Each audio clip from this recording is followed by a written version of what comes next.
lesson plan na ginagawa po sa public school here in the Philippines. DepEd Order 42, Series of 2000, this is Practical Research 1. Step by step po nating titingnan kung ano po yung sample ng lesson. Ano ba ang first part ng lesson plan?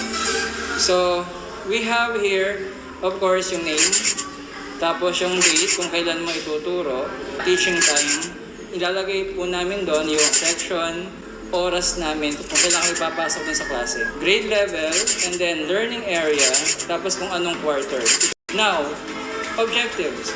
Pero bago yun, dapat alamin muna natin yung content standard and the performance standard. Makikita po yun sa curriculum guide. Ang curriculum guide po is downloadable naman po ito sa internet.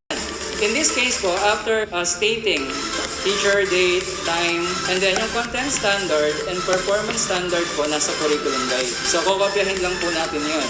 So, content standard po ng practical research 1.